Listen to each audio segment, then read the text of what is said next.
నమస్తే, welcome to TV 786. మైనార్టీల సంక్షేమమే మా లక్ష్యం. ఇక వివరాల్లోకి వెళ్తే, అస్సలాము అలైకుం వరహ్మతుల్లా. మొట్టమొదటిసారి రాష్ట్ర విభజన తర్వాత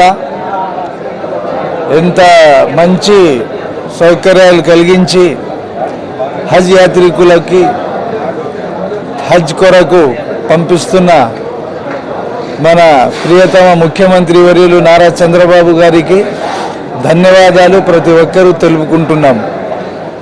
ఎందుకంటే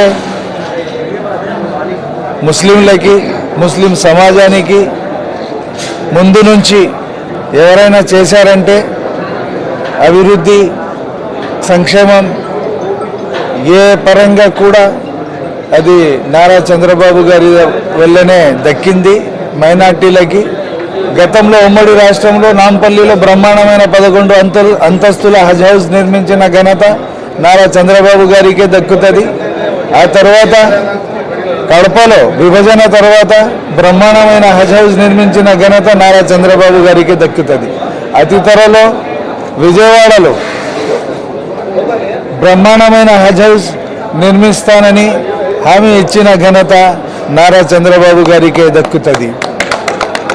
గతంలో చూసాము, జగన్మోహన్ రెడ్డి పాలనలో మదరసా అక్కడిక్కడ చూసుకొని హజ్ యాత్రికులకు పెట్టి సదుపాయాలు లేకుండా చేసేవారు. ఇప్పుడు చూస్తుంటే నేను కూడా చాలా సంతోషంగా ఉన్నాను. ప్రతి ఒక్కరూ ఎవరైతే హజ్ యాత్రకు వెళ్తున్నారో వాళ్ళతో నిన్న కూడా నేను ఫీడ్బ్యాక్ తీసుకున్నాను. ప్రతి ఒక్కరు హ్యాపీగా ఉన్నారు. చాలా మంచి సౌకర్యాలు కలిగించారని గౌరవ ముఖ్యమంత్రి వర్యులు, అదేవిధంగా మినిస్టర్ గారికి, హజ్ కమిటీ చైర్మన్కి, ఇంకా హజ్ కమిటీ డైరెక్టర్స్లకి ప్రతి ఒక్కరికి ధన్యవాదాలు తెలుపుకుంటున్నారు వాళ్ళందరూ.